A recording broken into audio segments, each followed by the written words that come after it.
Chers élèves, bonjour. Nous allons voir ensemble les lois de Newton. Cette leçon est destinée aux élèves de deuxième bac, sciences, vie et terre. Donc, notre leçon va être articulée sur deux axes. Pour un solide en mouvement de translation, quelles sont les grandeurs qui décrivent son mouvement? Deuxième point, quelles sont les lois qui régissent son mouvement? Donc, en commençant, il y a vecteur vitesse et vecteur accélération. Avant d'entamer ce point, il est nécessaire de faire un rappel sur le repérage d'un point du solide. On a vu dans les années précédentes que on étudiait les mouvements des solides toujours par rapport à un référentiel donné et que le mouvement est toujours relatif, éventuellement de repos. Un référentiel se compose d'un repère d'espace choisi en choisissant en origine O une base orthonormée I, J, K qui définissent soi-disant les axes OX, OY, OZ et d'un repère du temps en choisissant convenablement l'instant initial t égale à 0 et bien sûr muni d'un chronomètre. Pour repérer les points, pour déterminer la position G d'un point mobile A par rapport à OJ ou à un référentiel OIJK, on doit déterminer ce qu'on appelle le vecteur position OG qui n'est d'autre que la somme de X fois I plus Y fois J plus X Z fois K. Il faut signaler ici qu'on a un mobile A et on a les positions de son mobile G. Et le mouvement se fait bien sûr en se référant à un référentiel OIJK. Donc, si le mobile A se déplace, il décrit une séquence des points, une suite des points. On repère ces points par le vecteur OG. La projection de ce vecteur sur les axes OX, OY, OZ définit ce qu'on appelle ces coordonnées cartésiennes. Donc, apparemment, les coordonnées X, Y, Z, ce sont des fonctions du temps que l'on nomme X de t, Y de t, Z de t. Elles sont appelées équations horaires du mouvement. Ainsi, la courbe décrite par M en fonction du temps est appelée trajectoire du point M. On passe maintenant au vecteur vitesse instantanée. Définition. On définit le vecteur vitesse instantanée comme étant la limite quand delta t tend vers 0 de vecteur vitesse moyenne. Donc, VA de t moyenne égale M1, M2, M3 vecteurs, T3, T1, ce sont des durées, des temps. Donc, c'est une durée delta t. En faisant la relation de Charles avec O, la relation de Charles, on voit bien qu'on est devant un taux de variation, vectoriel bien sûr. Donc, lorsque delta t tend vers 0, cette grandeur tend vers la vitesse instantanée.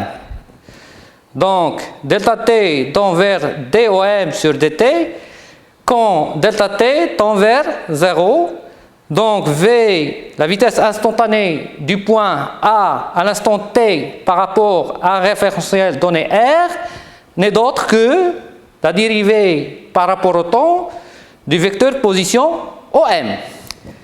Là encore, il faut signaler que la dérivée se fait toujours par rapport à un référentiel R. Donc, on passe maintenant.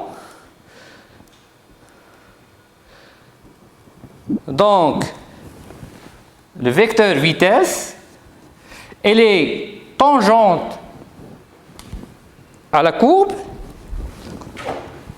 On peut tracer la tangente en ce point.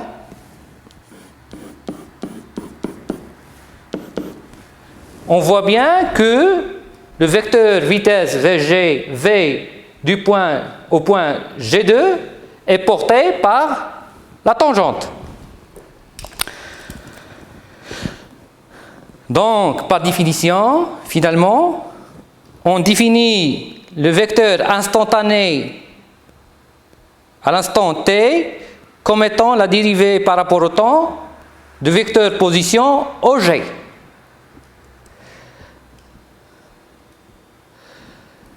On passe maintenant à l'expression du vecteur vitesse instantané dans un repère cartésien. Donc, un repère cartésien, c'est un choix d'une origine où et trois vecteurs J, I et K.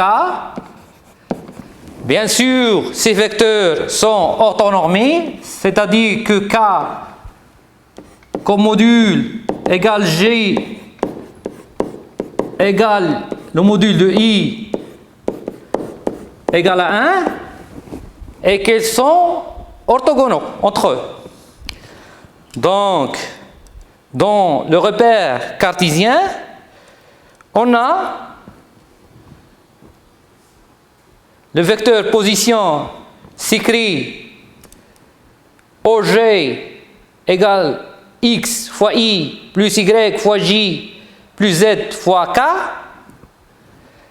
Là encore, il faut signaler qu'on a choisi délibérément G pour confondre avec le centre d'inertie et on voit par la suite quelle est l'importance de ce choix. V de t égale par définition la dérivée par rapport au temps du vecteur OG. Donc c'est la dérivée par rapport au temps de la somme x fois i, y fois j, z fois k. Étant donné que ces vecteurs-là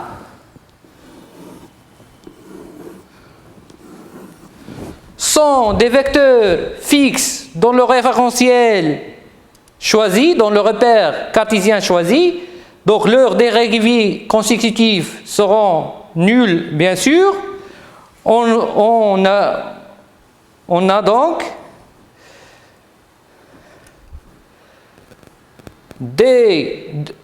la vitesse à l'instant t égale à la dérivée par rapport à x, à la dérivée par rapport au temps de x, l'abscisse x, i plus la dérivée par rapport au temps y plus la dérivée par rapport au temps fois k.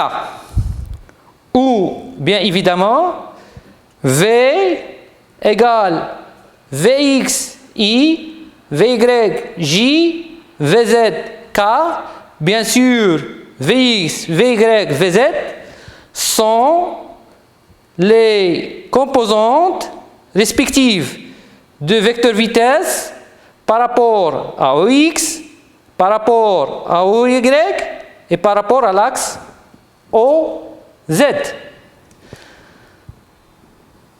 On peut rassembler ces équations dans un système de 3 équations, à savoir Vx égale x point, que l'on note dx sur dt, que l'on note x point, Vy égale dy sur dt, que l'on note y2 point, Vz égale dz sur dt, que l'on note z point. On remarque ici une différence entre la notation prime, déjà vue dans les leçons de maths, f prime pour décrire la dérivée par rapport à x, et f point qui est la dérivée de fonction f par rapport à t. Ici, c'est la dérivée de fonction f par rapport à x. Donc,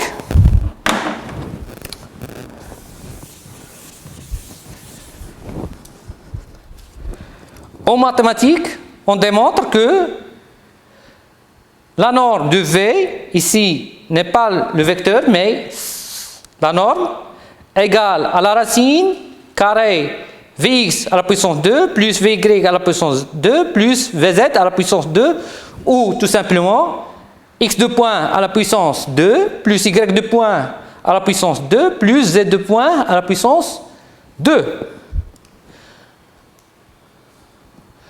On passe maintenant au vecteur accélération instantanée. Définition. Qu'est-ce que c'est le vecteur accélération instantanée?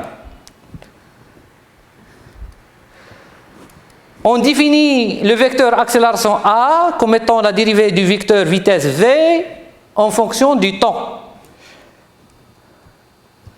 Donc, A, vecteur, égale à la dérivée première de vecteur vitesse V, ou bien égale à la dérivée seconde du vecteur position OM, puisque V égale à la dérivée première du vecteur position OM. Ici, toujours, on remarque, on signale que ces dérivées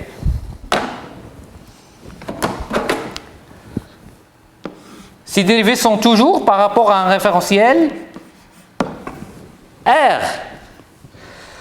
Donc, remarque, en expérimentalement, on calcule AI à partir des vecteurs vitesse de 2 points proches et voisins du point choisi, de telle sorte qu'ils sont très proches. De telle sorte que la durée delta t tend vers 0. Encore ici, on signale que A, d'après cette relation, A a la dimension d'une vitesse sur une durée. Donc, l'unité dans le système international de vecteurs de l'accélération, la norme de l'accélération, égale au mètre seconde à la puissance moins 2. Donc,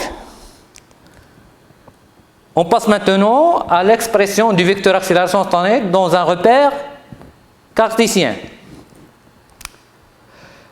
Dans un repère cartésien, le vecteur vitesse s'écrit V égale, vecteur vitesse V égale Vx I, Vy J, Vz K. On a vu précédemment que Vx, Vy, Vz n'est d'autre que les composantes du vecteur vitesse selon les 3 axes OX, OY et OZ.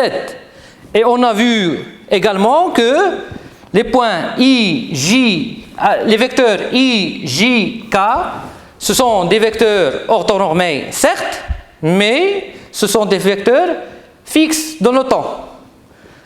Et par conséquent, A, qui est égal par définition d de vt sur dt, égale à la dérivée par rapport au temps, v de la somme de 3 composantes, Vxi plus Vyj plus Vz,k.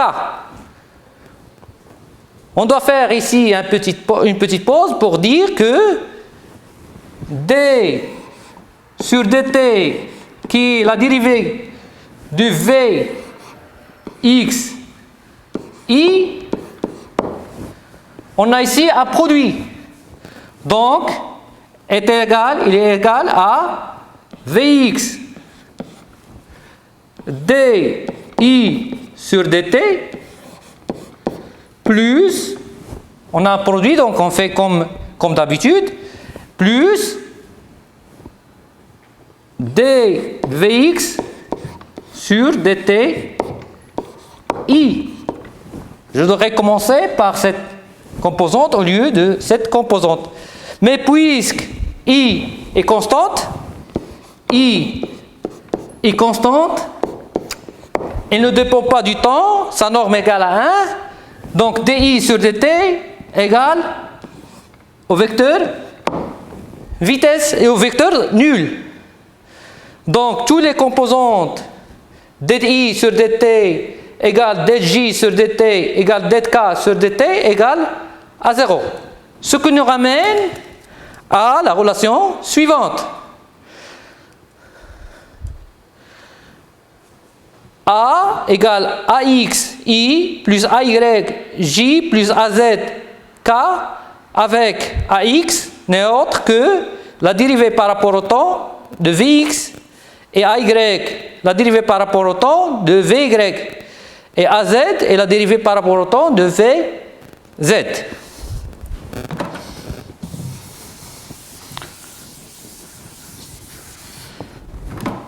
On signale également que dv x sur dt égale à d sur dt qui est la dérivée de vx qui est égal à d sur dt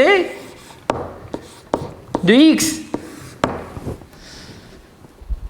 Symboliquement, en maths, on pose ce double dérivation comme étant d au carré sur dt au carré de x. On dit que on a fait la dérivée seconde de x par rapport au temps. Ou bien on la pose x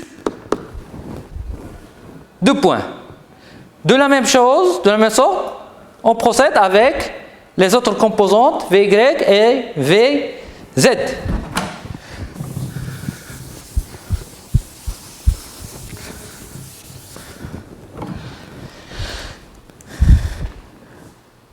Donc ces trois relations,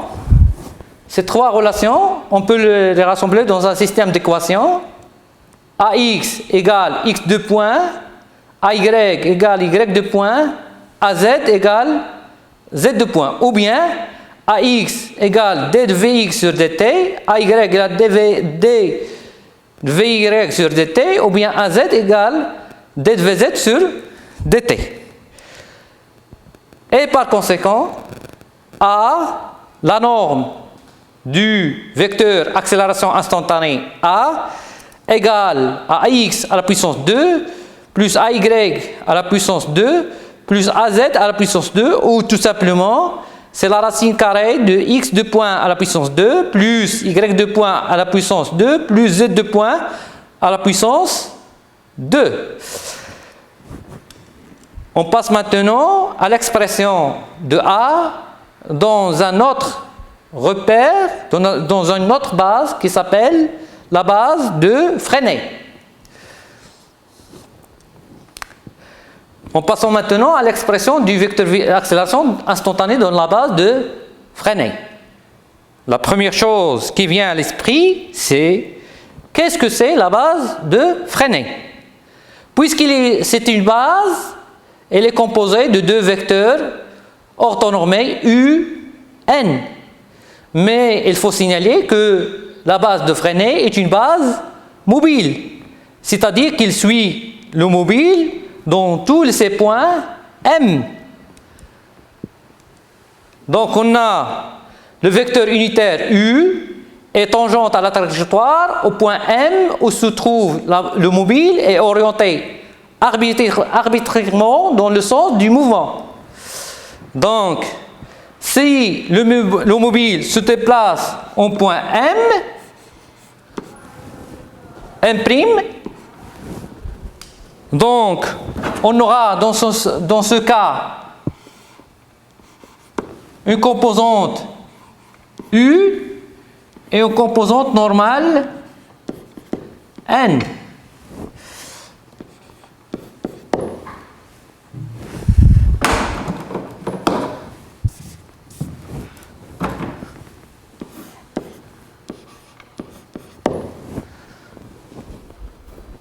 Donc le repère ou la base de Freinet est une base mobile.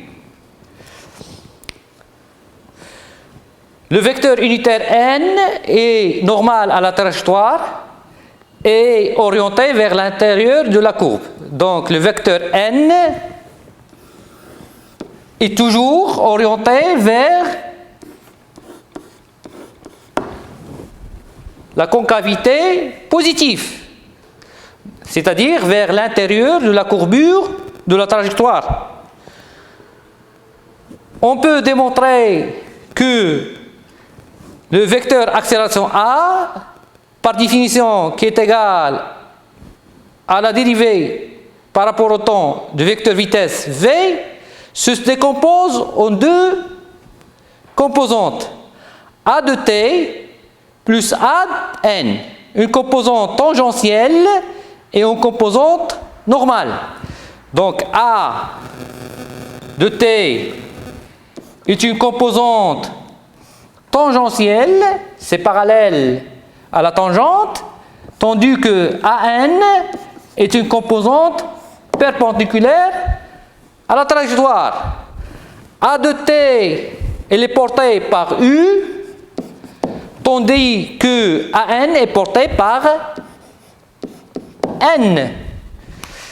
On peut démontrer que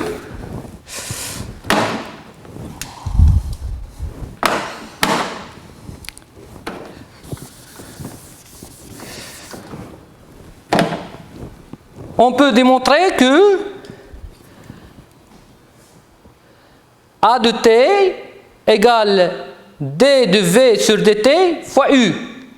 Dans ce cas, il faut faire attention que v de t n'est pas le vecteur vitesse, mais la norme du vecteur vitesse. Tandis que an égale v au carré sur ρ fois n. Donc, AN égale V au carré sur ρ fois N est la composante normale à l'accélération avec ρ et le rayon de courbure.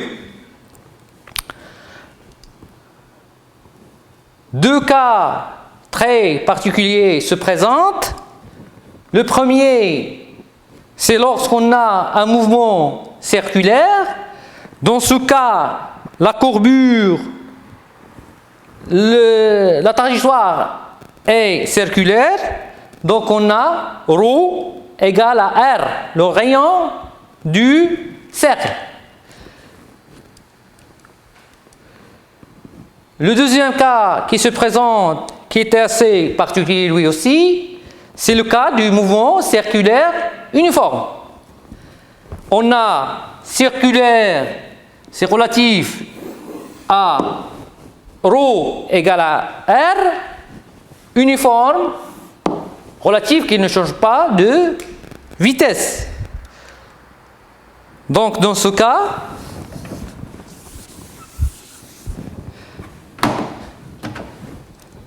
circulaire, on a ρ égale à R, uniforme, on a V égale une constante.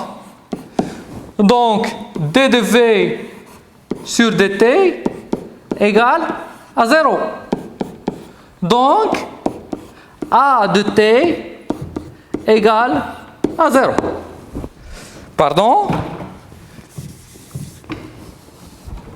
Donc, A de t égale le vecteur nul. Il faut différencier ici entre ce qu'on veut dire par nul quand on parle des vecteurs et ce qu'on veut dire par nul quand on parle des scalaires. Donc, finalement, on trouve que AN égale à V au carré sur, au lieu de la courbure, de rayon de courbure, on a le rayon de trajectoire, R. J'efface maintenant. Ce schéma-là,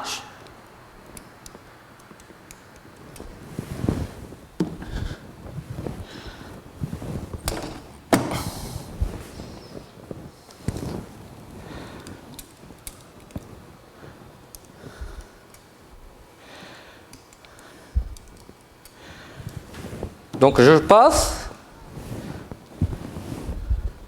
Donc on a le rayon est circulaire, donc ρ égale à R, et la composante tangentielle A de t, A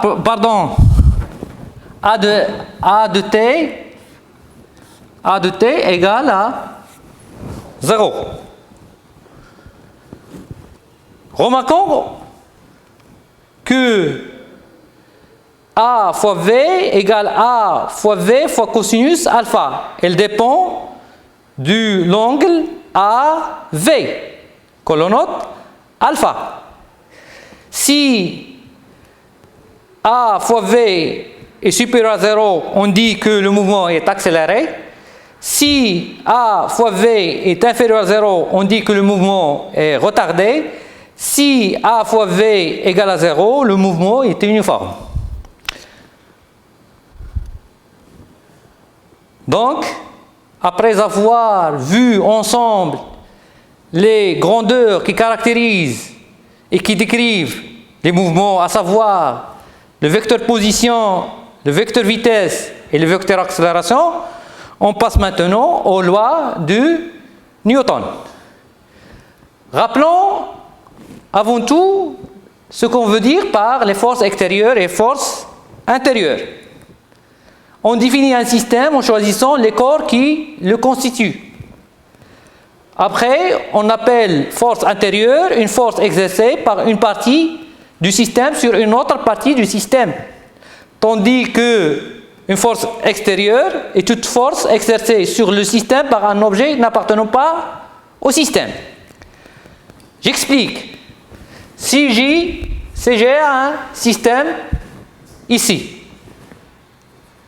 Un point A exerce une force sur le point B. Cette force est une force intérieure. Tandis que un point C exerce une force sur B,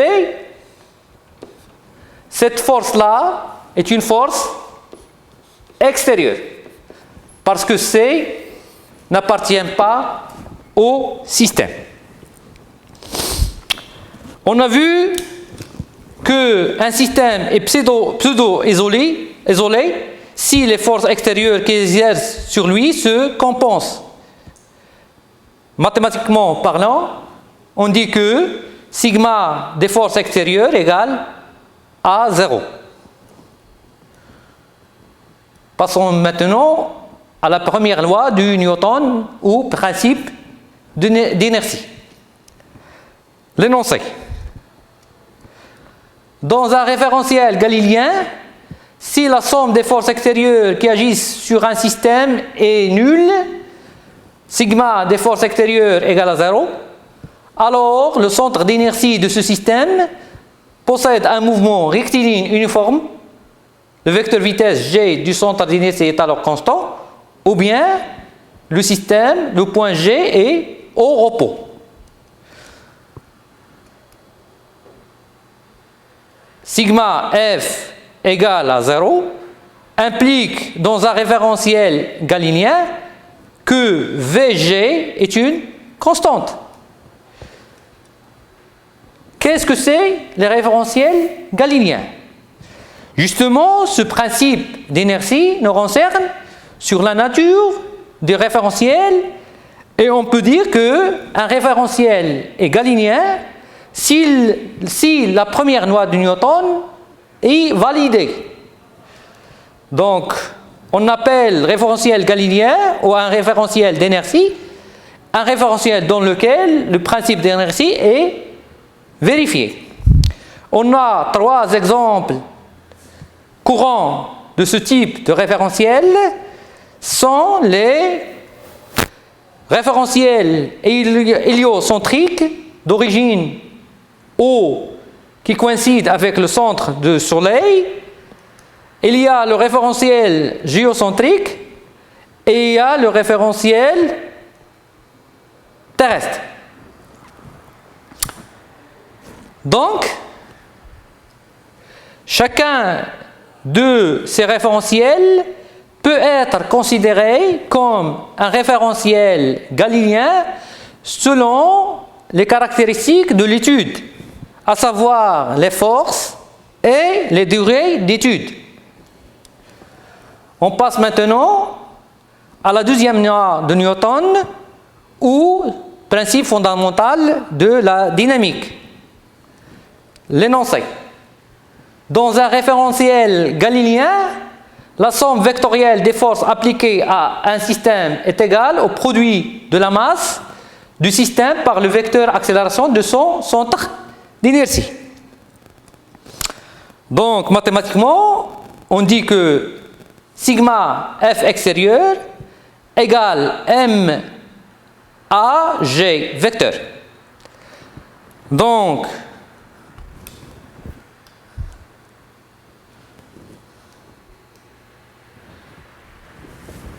on souligne ici que les forces est extérieure et le point, c'est seulement le point G et que la masse reflète une certaine proportionnalité entre deux grandeurs, les causes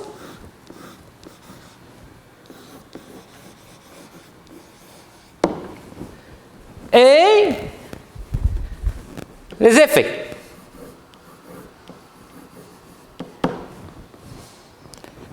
Et on va voir par la suite que ce type d'équation nous ramène à des équations différentielles de deuxième ordre.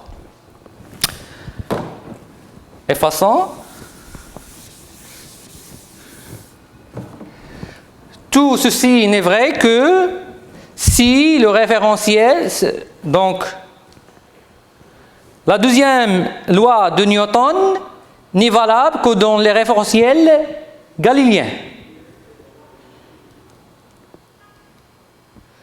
Comment appliquons le principe fondamental de la dynamique? Il faut tout d'abord suivre une certaine méthodologie. Premièrement, on choisit le référentiel d'étude qui doit être un référentiel galiléen. Par la suite, on définit le système étudié et on établit le bilan des forces pour appliquer ensuite le principe fondamental de la dynamique. On a vu que le principe fondamental de la dynamique est une relation vectorielle, donc nous serons ramenés à faire des projections suivant des axes bien définis. Et finalement, on détermine les inconnus du problème, à savoir soit la position, soit la vitesse, soit l'accélération, soit la force. Soit par une intégration, soit par l'opération inverse qui est la dérivée. On passe maintenant à la troisième loi de Newton, dite le principe de l'action et de la réaction. Son énoncé est le suivant. Si un corps A exerce une force F A sur B, on note F A sur B sur un corps B, alors le corps B exerce une force F BA sur le corps A tel que. Donc cette relation F de A sur B égale moins F de P sur A nous ramène à dire que les deux forces ont la même direction,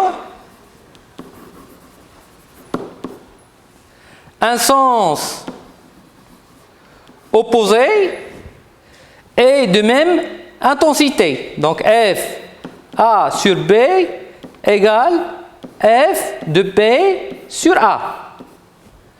Signalons aussi que ces deux forces sont instantanées.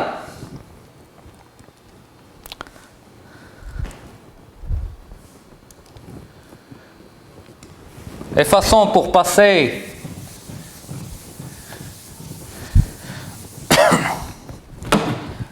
pour illustrer ce que nous venons de dire, nous prenons comme exemple un mouvement rectiligne uniformément varié. On définit un mouvement rectiligne uniformément varié s'il remplit les conditions suivantes. Les conditions suivantes.